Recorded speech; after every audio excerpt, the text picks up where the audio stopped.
Entrevistada de hoje. Bom dia, Henrique, é com você. Muito bom dia, Flavinho. Bom dia a todos mais uma vez. E a gente, como o Gino já adiantou, vamos entrevistar a Brigitte Torresana, que é bióloga, né? Vamos contar um pouco para a gente aqui da sua história, como tudo começou, como que foi esse gosto pela biologia, se é desde criança. Tudo bem, Brigitte? Conta um pouco para a gente da sua vida. Bom dia, ouvintes, tudo bem? Bom, eu sempre gostei, né, de biologia. No início não era faculdade que eu... Nem sempre foi a faculdade que eu pretendia fazer, mas, assim, depois que eu entrei, já comecei a pegar gosto pela coisa e hoje eu sou apaixonada pela área. Uhum. E é isso. Você tem muita ligação com essa área, com os animais, com essa coisa toda? Conta um pouco pra gente. Sim, gosto muito da área ambiental, na verdade é a área que eu desejo atuar no mercado de trabalho. Uhum. Meu TCC, o trabalho de conclusão de curso da faculdade foi nesse tema, foi ambiental. Bom, posso contar um pouquinho? Claro, não só pode, como deve. Então, eu sou vegetariana há mais ou menos 4 ou 5 anos. Uhum. E eu decidi fazer um trabalho que falasse sobre os impactos ambientais causados pela bovinocultura, que é a produção de carne. Isso. Tá. E aí a gente pode destacar, né, o desmatamento da Amazônia, o uso da água, a emissão de gases de efeito estufa. Então, são vários aspectos aí que envolvem a criação, né? Criação do gado, que às vezes nem todo mundo está muito ligado a isso, mas é bom sempre saber, né? Porque é muito impactante. É bem... Uma coisa que me chama muita atenção, e eu tenho sempre curiosidade, é na questão dos gases, como você citou, o impacto da criação de gado pelo mundo todo. Aí, na verdade, a gente tem que falar de mundo, né? Sim, sim. Do planeta. Ele é muito impactante na camada de ozônio, e por quê? Sim. Hoje o Brasil aí conta com quase 215 milhões de cabeças de gado. Não é o maior rebanho, o maior fica com a Índia, mas... Com a Índia? É mesmo? Mas comercialmente o Brasil é o primeiro. Uhum. Então, assim, muita coisa mesmo. Então, somando tudo, Brasil, Índia e todos os outros países... Os Estados Unidos acho que são fortes também, sim, né? Tem os países, assim, são inúmeros, né? Mas em relação à emissão de gases, a criação do gado é uma das que mais tem efeito na camada de ozônio, que acaba levando ao aquecimento global e toda essa questão. Que é o aquecimento da Terra, e aí a temperatura vai ficando cada vez maior e para a gente isso acaba sendo muito prejudicial, né? Esse fenômeno que a gente está enfrentando esse ano do El Niño, né, que é o aquecimento das águas do Pacífico, tem a ver com a camada de ozônio, com esse rombo na camada, essa coisa toda? As águas estão se aquecendo exatamente por causa disso? Eu acredito que sim. Além dessa questão da emissão de gases, também outra questão muito importante é falar sobre a água, né? Sim. Aí a gente tem uma estimativa que que se produza 1 quilo de carne, são utilizados aproximadamente 15 mil litros de água. De água? Sim. Tá. Que envolve toda a criação do gado, né? Então, a água que vai na plantação para alimentar o gado. Então, tudo envolve. Tá. Então, é uma quantidade bem grande, se for ver, porque 1 quilo de carne... Aí, uma pessoa, em média, consome 35 quilos de carne por ano. Aqui no Brasil? Sim. É a média? A média. Então, assim, se for analisar, assim, é muito mesmo. Se colocar na ponta do lápis, a coisa vai longe, né? Eu não sei se você está sabendo, porque é muito recente, se não souber não tem problema nenhum, mas eu vi essa semana uma matéria sobre a descoberta de um imenso aquífero debaixo da Amazônia. Você está sabendo disso? Eu me fugi o nome dele agora, mas ele seria 3,5 vezes maior que o aquífero de Guarani. Então, diz que descobriram, pega Brasil, Paraguai, Uruguai, Argentina, diz que é uma área imensa, chega a ser 3,5 vezes maior que o aquífero de Guarani. Eu não me lembro o nome dele agora. Vai demorar para ser explorado, tal, mas conseguiram identificar. Pode ser uma grande salvação para a gente aí, né? Porque a água doce no planeta é em torno de 1%, é isso? Então, eu não Não consigo pegou te essa informar ainda? assim, muito preciso, mas é uma questão bem importante e até assim, em relação à política, né? Porque é um território que faz parte do Brasil, mas Sim. a gente precisa, né, ver aí que existem questões políticas que podem estar envolvendo essa propriedade que pertence a gente, mas aí que pode, né? Talvez... Porque esse aí que foi descoberto agora, presume-se que pegue pelo menos os 4 países, Sim. né? Nossos aqui. Mas seria uma grande salvação para a gente, né? Se funcionar, porque realmente está difícil. A água não está, é um bem muito precioso, sim. Né? Escasso, né? E cada vez mais contaminado, né, Brigitte? Essa que é a verdade, né? Sim, isso daí. A captação e coleta de esgoto, por exemplo, são poucas ainda as cidades, proporcionalmente no país, que tem 100%, faz direitinho, né? Aqui em Dourado, você tem informação de como que funciona? Olha. Como é que está aqui? Doutora Tânia, pode nos ajudar? Bom dia, Flávio. Bom dia, ouvintes. Bom dia, Henrique Júnior. Bom dia, Brigitte. Aqui em Dourado, há poucos anos, né, que foi feita a estação de tratamento de esgoto. Nós não tínhamos a estação, era tudo desaguado no rio. Tudo in natura. Tudo in natura. Então, foi na época do prefeito Edmur, que na ocasião era vereadora. Nós acompanhamos todo o projeto, né, e conseguimos. Foi muito demorado, foi um projeto que demorou bastante para ser executado. Muito caro. Muito caro, mas a Sabesp concluiu esse projeto e agora já está em funcionamento. Eu não me recordo quantos anos que está, acredito que uns 4 anos já está em funcionamento. E o esgoto é tratado 100% hoje em dia? 100%, aqui em Dourado. Olha, que maravilha. Está muito bem. Demorou, mas a gente conseguiu. Em pleno século XXI, né, nós não tínhamos o esgoto tratado. E nós temos aqui, não sei se você deve conhecer a região, nós temos o Jacareí-Pepira, né? Sim. Que é um rio muito conhecido, né? Grande, conhecido. Ele abastece várias cidades aqui na região, né? E todo esgoto ia... in natura. Ia tudo para o Jacareí-Pepira. E a água aqui em Dourado, ela é tratada 100% também? A água é também? muito boa, é da Sabesp, é uma água... Assim, o custo é bem caro, né? Sei. Bem caro, mas é uma água muito boa. Tá. Muito boa. O tratamento da Sabesp é excelente. Porque o pessoal aqui tem costume de beber da torneira. Da torneira, né? Eu também tenho esse hábito, porque a gente confia, na verdade, né? Tem cidades que a gente não pode fazer isso de jeito nenhum. Que a água muito bem tratada. Aproveitando que a Brigitte é a nossa entrevistada e ela é bióloga, essa semana foi exibido no programa Mais Você, da Ana Maria Braga, dia 28, não sei se vocês assistiram, até tem o tema Japão, exemplo de cuidados com o meio ambiente.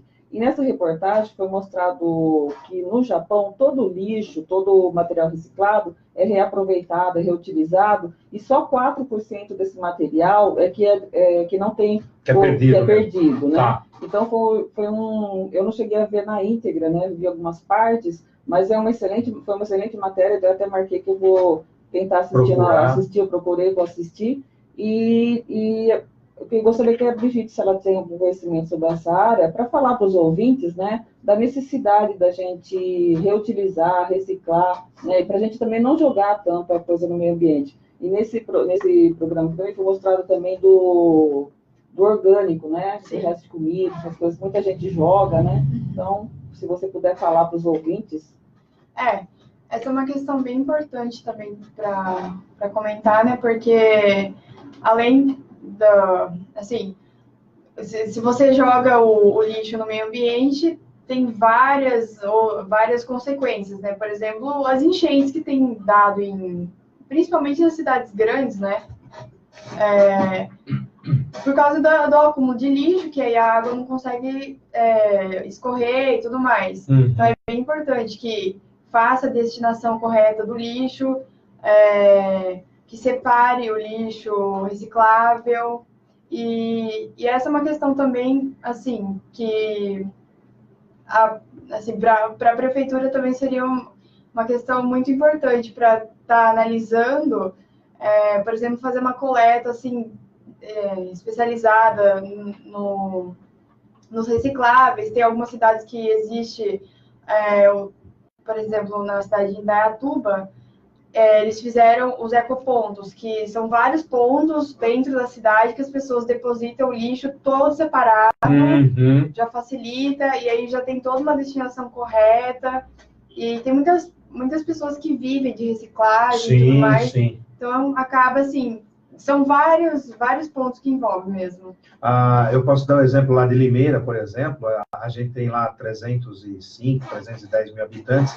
Temos também vários ecopontos espalhados pela região rural da cidade para a coleta do lixo orgânico, desse pessoal que mora em chácaras e sítios e tudo mais. Temos 100% de água tratada e 100% de esgoto tratado também. É uma concessão, também não vou dizer que é barato, como a doutora Tânia destacou, né? Tudo tem um custo, mas diria até que é um preço relativamente justo, é uma água de excelente qualidade também, e a questão de aterro sanitário também, né, Brigitte, que é muito importante. Dourado tem um aterro sanitário. Nós, lá em Limeira, nós temos um aterro sanitário muito grande, já compactado por algumas vezes, agora já está no seu limite de novo, logo a gente precisa recompactar aquilo, refazer a área e tudo mais. Dourado tem uma área de aterro sanitário municipal, alguma coisa nesse sentido? Eu não sei te informar, eu sei que tem um lixão, né? Eu nunca fui lá, mas as pessoas que já foram dizem que é terrível, né? Porque é outra coisa muito delicada, né? Muito importante para um prefeito de um município tocar, administrar, criar, se não existe, né? E construir um aterro sanitário, né? Tem a questão do chorume, que também pode escorrer para córregos, rios, contaminação de solo. É muito importante essa questão sanitária, né? Exatamente. É uma questão de consciência, né, Henrique? Também. Né? Então, a gente tem que conscientizar a população da necessidade de reciclar, de não jogar tanto lixo, né? Sim, também. Isso daí também... Só que as pessoas não têm essa consciência. Então, falta do órgão público passar essa conscientização das pessoas, né? Então, como fazer isso? Eu acho que teria necessidade também ter esses ecopontos aqui na nossa cidade, né? Seria ótimo. Um exemplo também, outras cidades fazem isso, né? Do IPTU também, né? Tem IPTU verde, tem IPTU, vários tipos, né, de IPTU, né? Então, poderia também, porque a pessoa tem um incentivo, né? Isso. Então, ela ia reciclar e ela tem um desconto no IPTU, né? Então, tem todas essas questões aí que podem ser abordadas e resolvem, né? Não é claro que a gente sabe que é a longo prazo, não é de imediato. É uma coisa trabalhosa, que exige muito estudo, muito dinheiro, com certeza, mas que tem que ser pensado, né? Quando eu fui vereadora, nós tentamos várias vezes montar cooperativas de reciclagem, né? Participar com o ente público, mas é difícil, não sei o que acontece aqui em Dourado. Tudo que você quer fazer, que é para melhorar, que vai gerar renda, que vai gerar benefício para o meio ambiente, não vai a gente encontra sempre entraves, empecilhos, e a gente não consegue concluir. Mas, independente disso, acho que parte de cada um. Eu mesmo reciclo tudo na minha casa. O meu lixo é só o lixo de banheiro, lixo de cozinha, coisas mínimas. O que sobra de comida a gente dá para galinha, dá para porco, não joga nada. Então, a gente tem que ter essa consciência, né? E outra, em relação à comida, eu acho um absurdo jogar comida. Tem tantas pessoas que passam fome, né? Não tem o que comer. Então, a gente tem que ter essas consciências, né? Na verdade, a gente parte até para o lado religioso e diz que é um pecado, né? É um pecado. É um pecado você ter a comida, ter a alimentação e jogar fora. Não jogue fora comida, porque tantas pessoas não têm o que comer. A senhora voltou no assunto e eu estava esquecendo também. Lá em Limeira nós temos a cooperativa de reciclado, também em parceria com a prefeitura municipal lá.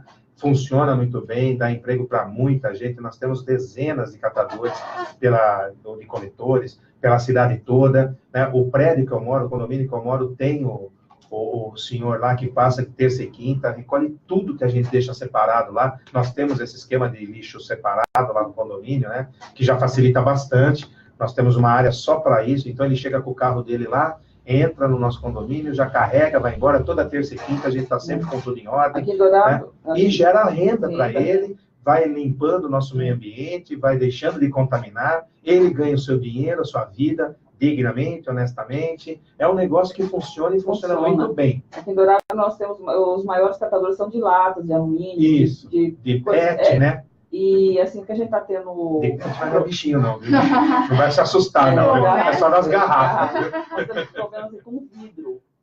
Vidros, garrafas de cerveja, garrafas de bebidas, então, isso é um consumo enorme. E nós não temos quem... Eu mesmo, eu reciclava, tinha uma senhora que pegava, agora ela não está pegando mais vidro, né? Então a gente tem que jogar no lixo. Eu acho isso um absurdo. Eu tenho até um exemplo. Essa semana eu conheci um restaurante novo lá em Limeira, e eu cheguei, de uma amiga minha, que eu não sabia, acabei, né? Cheguei lá, e ela me pedindo desculpa, que ela estava varrendo a entrada, que tinha acabado de estourar uma porta de vidro. Ela tem duas portas de vidro, e acho que deu um choque térmico, que tem aquele ar-condicionado, aquela cortina, né? E do lado de fora estava um calor imenso, e estourou o vidro. E aí ela estava terminando de recolher. Eu falei, nossa, mas uma porta dessa deu muito lixo, né? Deu muito, porque já quebrou um box de banheiro meu, foi um drama para recolher tudo aquilo, né? Imagina uma porta. Ela falou, não, deu sim, Henrique, a gente juntou em 2, 3 sacos de lixo preto, bem reforçado. Eu falei, e agora, para onde você vai levar isso? Ela falou, não, tem um ponto lá no aterro que eles pegam, tal. Quer dizer, imagina se não tivesse, aonde você ia descartar uma porta, né, de vidro que estourou, como que você ia cuidar disso? Onde você ia jogar? O lixeiro não leva, né? Os coletores, né? Eles não levam da área urbana, esse tipo de coisa, né? Então, é importante que tenha essa determinação no município, né? Eu até quero me informar, se você tiver esse contato aí, porque para a gente, né, reciclar aqui em Dourado também, para não jogar no lixo, né? Não, e é muito, é uma coisa absurda. Sim.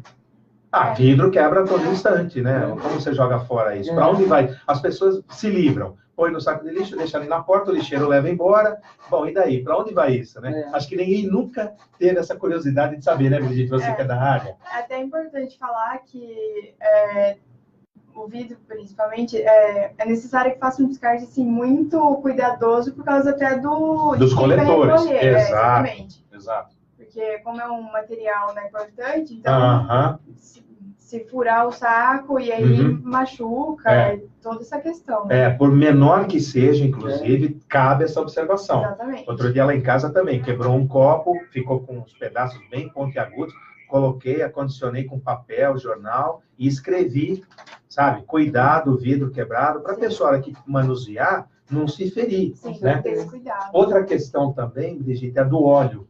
O óleo comestível, que a gente faz, frita lá a batatinha, frita não sei o quê, 1 litro de óleo. Aí você tira, eu costumo fazer assim, eu espero esfriar, despejo numa garrafa PET, 1 litro, sei lá quanto que eu usei, e daí eu deixo também nessa área de reciclado lá do prédio que o pessoal leva embora, né?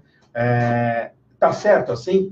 Porque tem gente que vira no ralo da pia, aquilo entope cano, não é isso? Isso é bem grave. Contamina também. É bem contaminante, não se deve fazer isso. Realmente tem que pegar, guardar e descartar de uma maneira correta. Essa maneira que eu faço, ela tá correta? Sim. Põe numa garrafa PET, deixa lá guardadinha, depois dá para o lixeiro levar embora, aí tudo bem. Se eles tiverem um descarte correto. Pelo menos a minha parte, sim, eu tomei cuidado. Porque as pessoas viram a frigideira no ralo da pia, achando que aquilo não tem problema nenhum. Né? Depois entope tudo, contamina. É muito, né? Até porque o óleo já foi aquecido a uma temperatura muito grande e contamina tudo, né? Isso aí seria bom também essa Sabesp, né? Também. Esse programa, né, de conscientização da população. Né, educação, né, doutora? Na verdade, a gente fala de tudo que a gente colocar aqui na bancada para discutir. Eu acho que a coisa sempre volta à questão da educação, né? Certeza. Mas a violência não tem nada... Tem a ver com a educação. Tem tudo. Né? Meio ambiente, educação pura, né? Não é verdade, Brigitte? Aqui em Dourado a gente reutiliza muito esse óleo fazendo sabão. Eu mesmo guardo todo o óleo que eu tenho, eu guardo para uma pessoa que é destinada para ela fazer sabão. E o sabão é excelente, você fica... Como a gente pode imaginar que o óleo vai virar um produto que a gente vai utilizar para limpar o... Isso é ótimo, eu não lembrava disso. Isso é muito antigo, inclusive, né? fazem até sabão de abacate, utilizam Sério? óleo com abacate. Olha que legal. A Brigitte está estudando biologia, então isso é interessante, que eles fazem sabão de abacate, fica excelente. Com óleo, abacate, nos dias de hoje, né, como o consumo é muito grande, tem muita coisa indo e vindo e descartando, é importante que o que der para utilizar, reutilizar e não jogar no meio ambiente, assim, é imprescindível. A natureza agradece, né? Exatamente. É verdade, a natureza agradece. O que mais que a gente faz aqui, Fabinho? Agora a gente vai aí para relembrar um pouquinho, né? Então vamos. Na hora do Trabuco aí do dia, deixa eu só conferir o dia aqui, dia 15 de abril de 1978. Em seguida, a gente vai para o intervalinho comercial. Na sequência já desse... É que eu queria contar a história desse negócio aí. Vamos contar a história então já. É? Contar a história Ou você já? quer ir para o intervalo? Não, conta a história, a gente vai para ele e a gente vai no intervalo depois. Então tá bom. Pode contar a história. Porque é o seguinte, doutora Brigitte, vocês ouvintes, pessoal aí de Dourado, de toda a região, o Gino, um grande amigo nosso, já de muitos anos, a gente já vem fazendo vários trabalhos juntos. Eu tenho um programa de rádio lá em Limeira, na Magnífica FM, apresento um jornal às 7 horas da manhã com Rafael Coelho, e depois eu tenho o meu programa próprio, chama Painel Magnífica, ao meio-dia. É um programa de entrevistas, e o Gino é meu parceiro lá, participa com a gente e tal, e aí ele já vinha amadurecendo essa ideia de fazer um programa aqui em Dourado. E foi formatando o programa, como a gente costuma dizer, né, em rádio e televisão, ele foi formatando, criando, fazendo um roteiro, e só não tinha o nome do programa. Aí ele chegou um dia lá pra gente, falou, a gente saiu, eu, o Rafael, um outro pessoal lá da rádio, e ele falou, ó, precisamos criar um nome pro programa. O programa tá pronto, o programa tem esse perfil, e aí, como o Flavinho sempre faz a divulgação, nós temos música, entretenimento, né, bate-papo, temos entrevistas, sorteios e tudo mais. Eu falei, pô, a miscelânea é boa, é um programa bacana, gostei, né? Porque o meu lá é um pouco diferente, é só mesmo de entrevista, não tem música, não tem nada. Rola um sorteio de vez em quando. Quando o entrevistado leva alguma coisa, então eu não sorteio nada. Para ver dinheiro meu é difícil. Eu tenho uma ratoeira num bolso e um escorpião na outra. Mas, enfim, a gente sentou lá no almoço e começou. Aí o Rafael pensou em... Porque a gente fez o que a gente chama em publicidade de brainstorm, né? No popular é um temporal de ideias. Cada um dá um palpite e daí a gente vê o que sobra, né? Dá uma espremida e vê se dá um suco, né? Aí o Rafael, que trabalha comigo lá, pensou em Dourado em ação, Dourado em foco, e o Fabrício pensou uma outra coisa, e eu só ouvindo. Eu estava na ponta da mesa e só escutando, né? E comecei a lembrar do roteiro inicial que o Gino tinha me mandado, e tinha a participação do Sérgio Ronco. O Sérgio Ronco me reportou, né, ao Pedro Luiz Ronco, que é irmão dele, vim saber depois que é irmão dele, né? E quando eu era garoto lá em São Paulo, que eu sou de São Paulo, moro em Limeira já há mais de 30 anos, o Pedro Luiz Ronco, acho que tem, inclusive, um programa até hoje na Rádio Bandeirantes, lá em São Paulo, e junto com o Pedro Luiz Ronco, havia lá um programa chamado O Trabuco. Isso lá na década de 60, depois 70, né? Eu pude acompanhar muito esse programa, porque meu pai me acordava logo cedo para trabalhar, me dava carona, né? E ele ficava ouvindo, meu pai era radiomaníaco, ele ficava ouvindo rádio o dia inteiro, né? O tempo todo. E eu ouvia, O Trabuco, era com o Vicente Leporassi, né? Um apresentador que foi muito famoso, um jornalista lá em São Paulo, muito conceituado e tal. Então, ele começava, se não me engano, 8 horas da manhã, né? Tinha o Primeira Hora, com Zé Paulo de Andrade, depois tinha a Hora do Ronco, que chamava o programa do Pedro Luiz Ronco, era a Hora do Ronco, programa muito divertido, também sátiro, e mexia muito com a ditadura, né? Que era o governo militar na época e tal.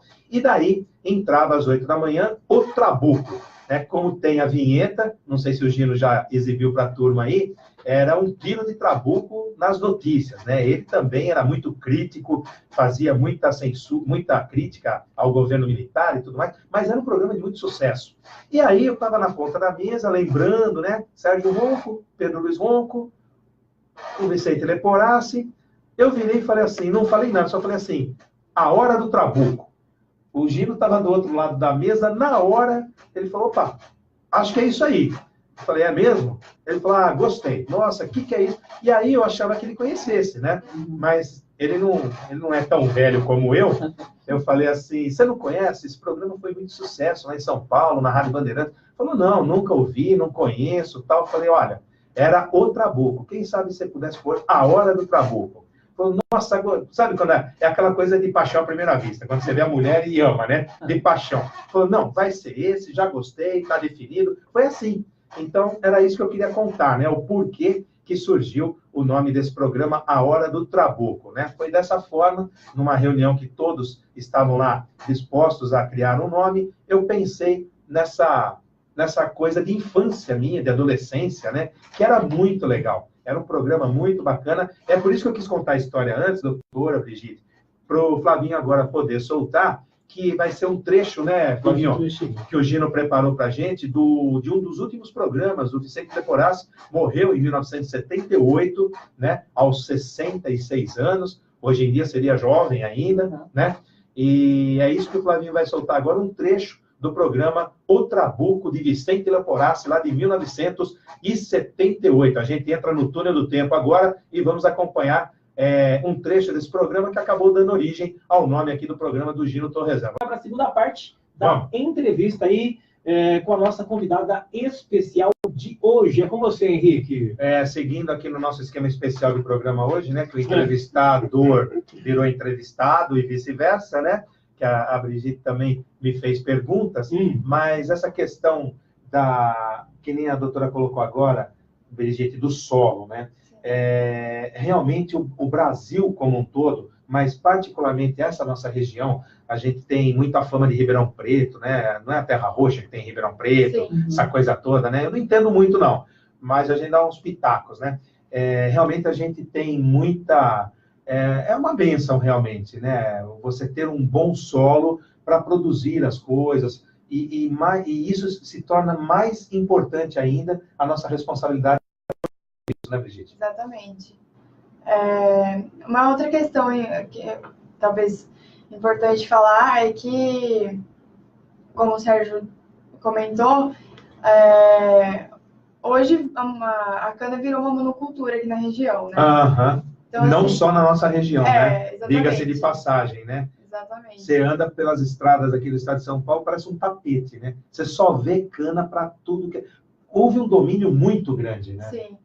E para os pequenos produtores, é importante também que haja um cultivo de outras espécies, porque se você tem uma praga que atinge sua plantação de cana, você perde a renda. Sei. E aí, caso você tivesse outro tipo de plantação, você ainda estaria mais resguardado, né? Exatamente.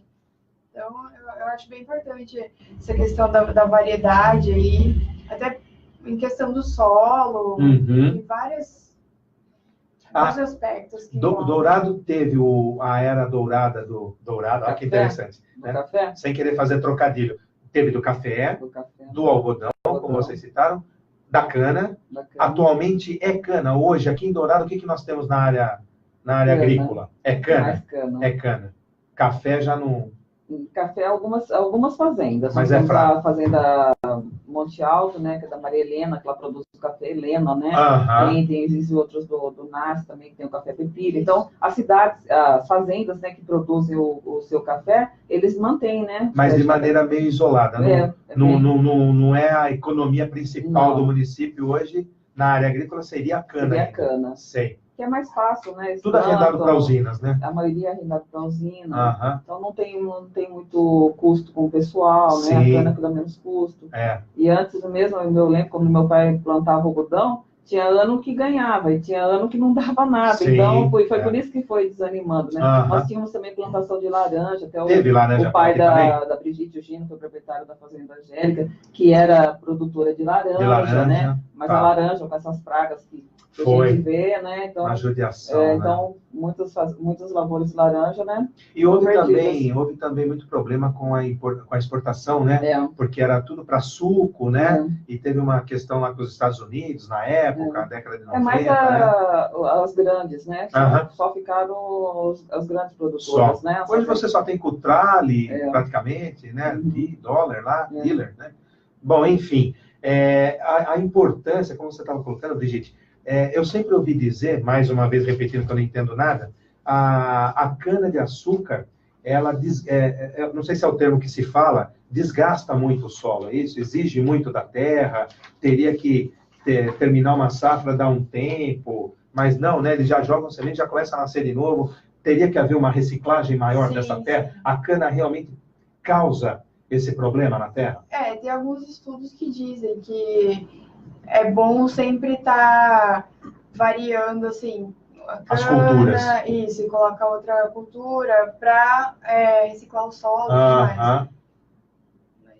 A cana exige muito do solo? Olha, eu não sei te dizer com precisão, mas pelo pouco que eu já vi sobre Até isso... porque é na sua área, né? Isso daí seria agronomia, na verdade, né? Mas eu já ouvi falar que ela esforça, ela puxa muito da terra, né? Exige muito, né? E eu tive a felicidade de semana retrasada viajar a Poços de Caldas, né? E a gente vê, né, a diferença, né, de um estado para o outro, né? Lá em Poços de Caldas é muito café. Bastante ainda, né? Café. Sim. Nossa, a gente vê umas lavouras de café. E engraçado que é nos morros, né? Tudo morro, as vaquinhas ficam tudo vacas, no... né? Tudo no morro. Falei, nossa, que aliás, é linda aquela região, hein? Muito bonita. Faz tempo que eu não vou para lá. Eu falei, é o verdadeiro café com leite, né? Isso. Que a gente sempre comentava. Porque né? nas décadas de 40, 50, a política era determinada por Brasil, por São Paulo e Minas, né? E era chamada política do café com leite, né? Eu lembrei. É verdade. Interessante. Teve a novela da Globo, né? Rei do Gado, né? A briga dos Mezenga com os Berdinazzi, né? Um tinha fazenda de café, o outro era produtor de leite, né? Foi muito bacana aquilo lá também. Ô, Flavinho, nós temos um recado da Cindy essa semana? Recadinho da Cindy no próximo bloco. No próximo bloco? Isso, para finalizar. Brigitte tem um recadinho também pra gente, né, Brigitte? Isso aí. Bom, amanhã, a talentosíssima douradense Sumara Juste e a sua banda farão uma apresentação de tributo ao Cássia Eller no Sesc São Carlos, a partir das 4 da tarde.